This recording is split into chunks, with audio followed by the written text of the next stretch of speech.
right? And it seems like it's coming back to that, right? That everybody's looking. You get when you go into a train now, you just see the top of their heads.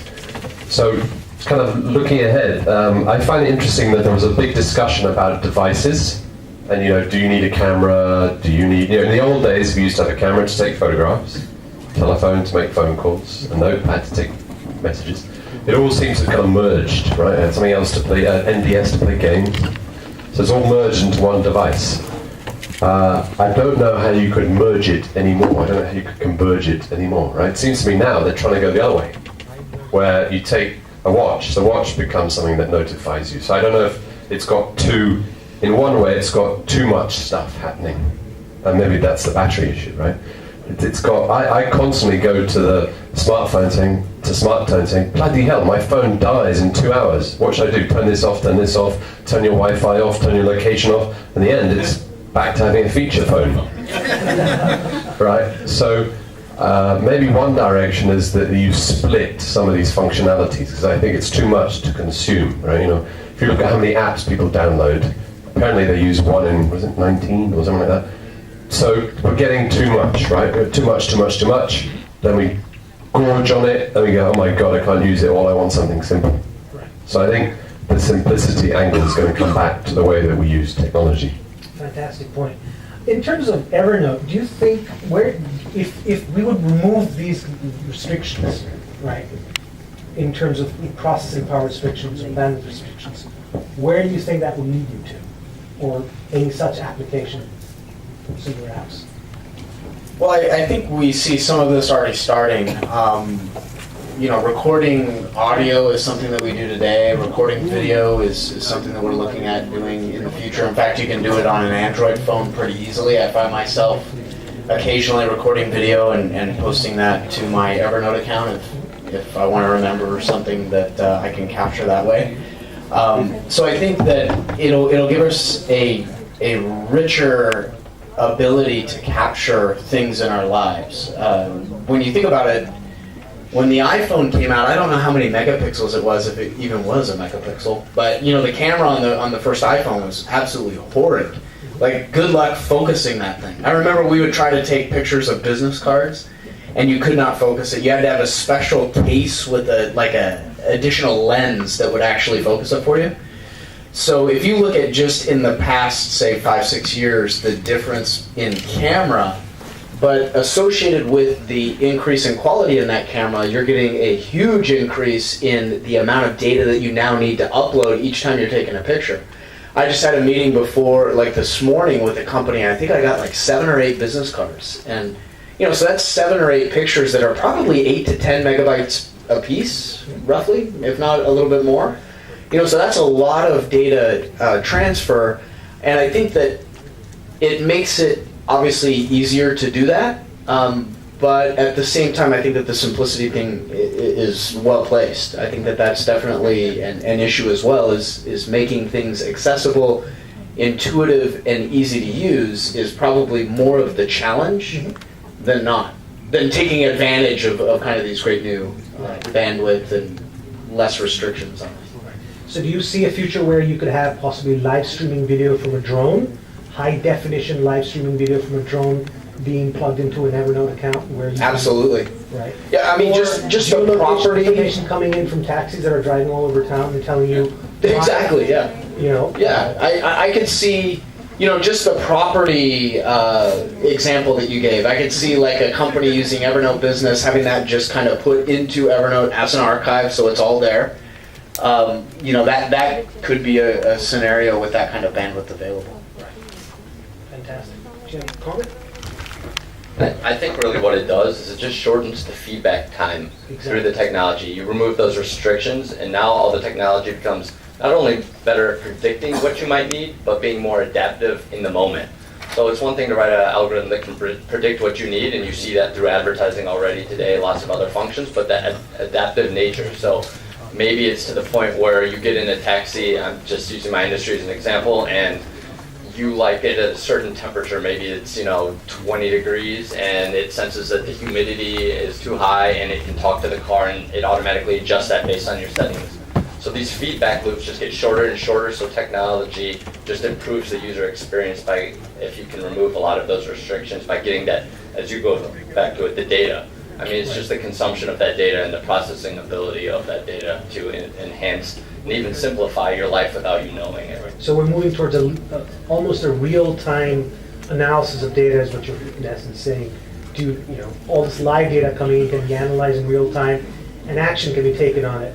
Exactly. Almost more instantaneously than before. We see a lot of interest from governments because of all the real-time data we have on our taxis. Exactly. Just for help from an urban planning standpoint. So I mean, that would be just one simple example. Guys, we need some good questions here, yeah? All right, questions?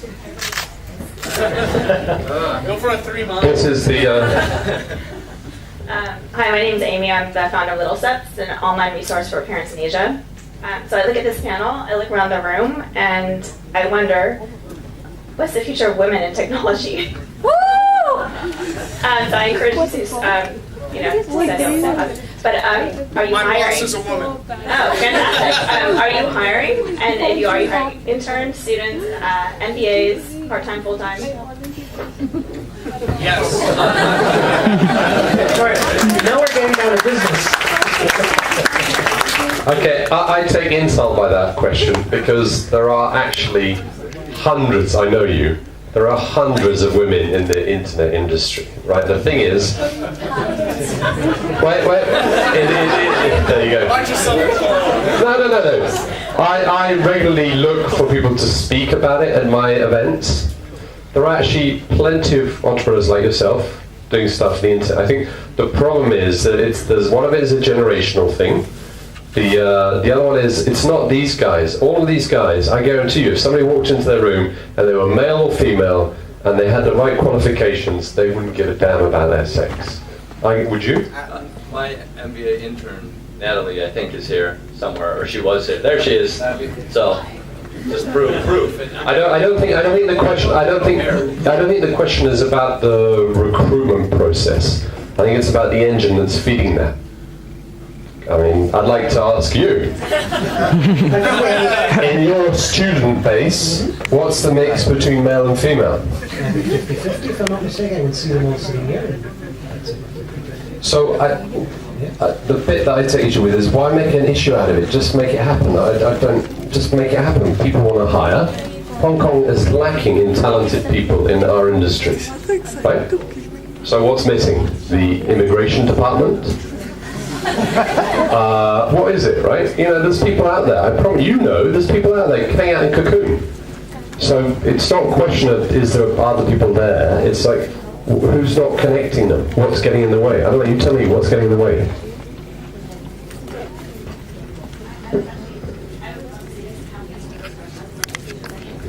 What was the second question? Are they hiring? Are you hiring? We're always looking. All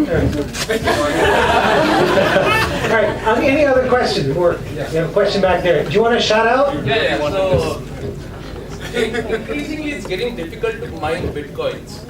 So can we use Slicify to improve the process? Cloud mining. Now is the time. It's quite a specific question. Bitcoins, no. Bitcoins, the technology has already got to the point where everything is on specialized hardware, right? If you want to mine Bitcoins, with any kind of technology, it goes through several steps. The first is it sits on just a general computer. Someone writes a bit of software, right? If you want to get faster than that, then the next level of technology is something called an FPGA, which is field programmable gate array, which is basically hardware that you can actually program. You instead of programming software, you program hardware, right? Bitcoin's already gone through that. After that, it's now down to you actually make application-specific processors, ASICs. Bitcoin's gone through that too. In fact, we're now on the third generation of application-specific chips to do Bitcoin. So Bitcoin as such, no, you actually need specialist hardware. And even the people, the hardware engineers that spend their life building the specialist hardware really can't make much money anymore because it's too competitive. So what you are seeing, and Ken is not here, but he touched on it earlier, is more interest in alternatives to Bitcoin, altcoins. He didn't mention it, but there's actually quite a number of reasons that people are looking at alternatives to Bitcoin. One of them is precisely this. Any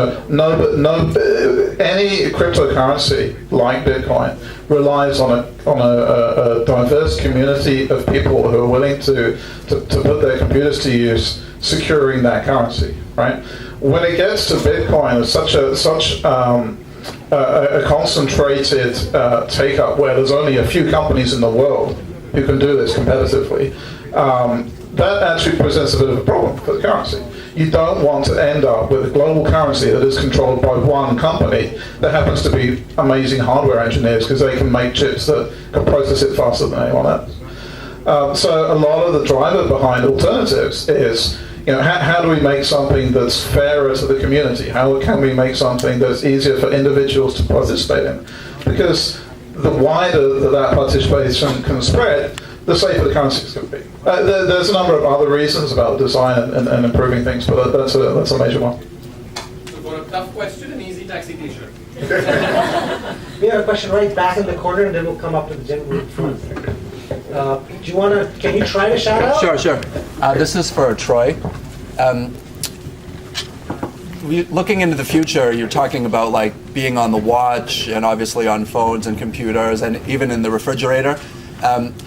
I don't know if I'm in the minority, but I'm one of those people who like gets a little freaked out when it feels like one company is kind of everywhere that I go. So I don't know. Are you going to resist the chip that we want to install in the back of your head? Is that what I'm feeling here? No. So I'm wondering, like, have you studied at what point you want to be a part of people's lives as much as possible, but where is like too much that maybe people don't want to see the green elephant like 24 hours a day? Right.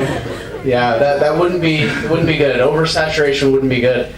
I think one of the great things about Evernote is the founders of Evernote, specifically Phil Libin and his group, the CEO of Evernote and his group. He founded two companies prior to Evernote, and they were kind of your typical companies that sell to a customer. So one did security for the U.S. government, another one did kind of just build websites for companies. And when they started Evernote, the big goal that they wanted to check off is that they were building it for themselves. Like Evernote was not built with the customer in mind. It wasn't, it was specifically built for them. And it just so happened that there's millions of other people on planet Earth that kind of like that goal that they have of helping everyone be smarter. So I think that's kind of the guiding light. Like the guiding light isn't to take over the world and have the green elephant everywhere.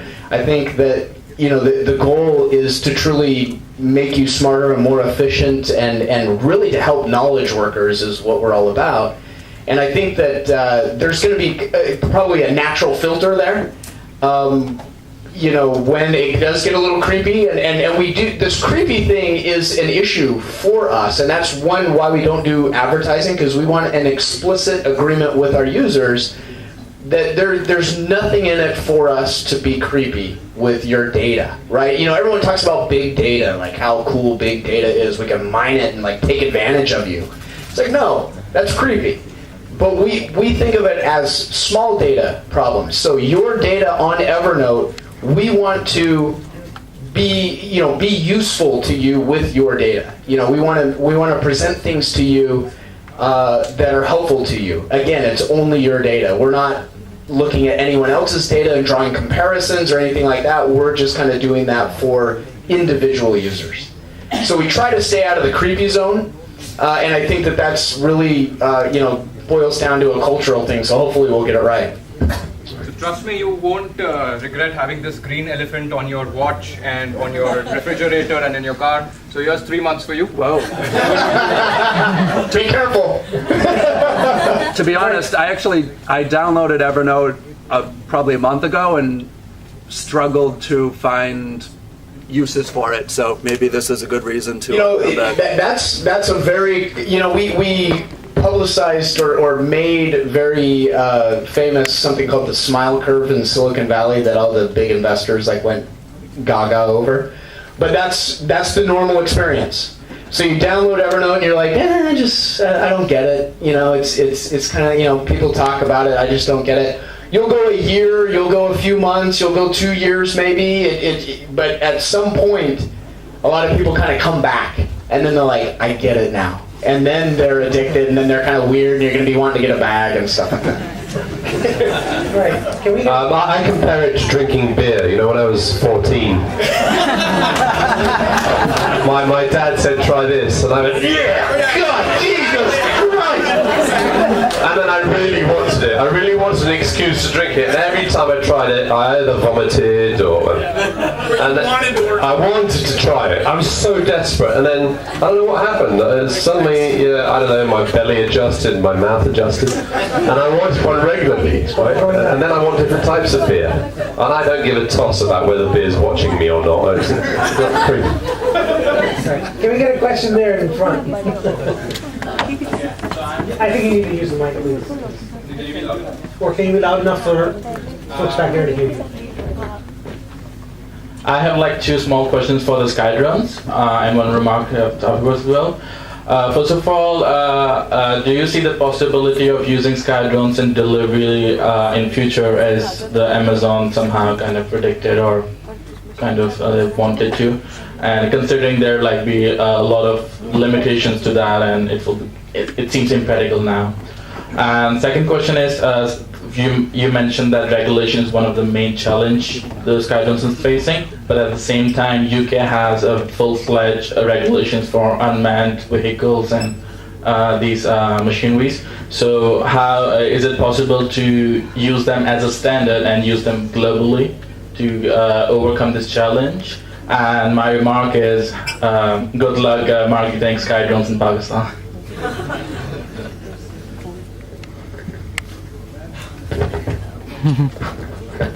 Pakistan. They don't like drones very much, I think. So your first question about the delivery part, right? There are many problems with what Amazon demonstrated. It was perfect in the video, right? Obviously, they came with the drone from the packing station and then just landed in the backyard or front yard and then dropped off a little packet and then flew away, right? There's so many things that can happen, you know, kids run around and there's a tree that they didn't know it just grew. There's a skateboard on the floor and stuff like that, right? And then it won't be able to land, right? It's just gonna fall over and it's gonna look really ugly. So I think there's a lot of challenges with that, not just from a regulation point of view and from a privacy and everything, but also from safety and from actually, you know, putting out a service that makes sense and really reliably works.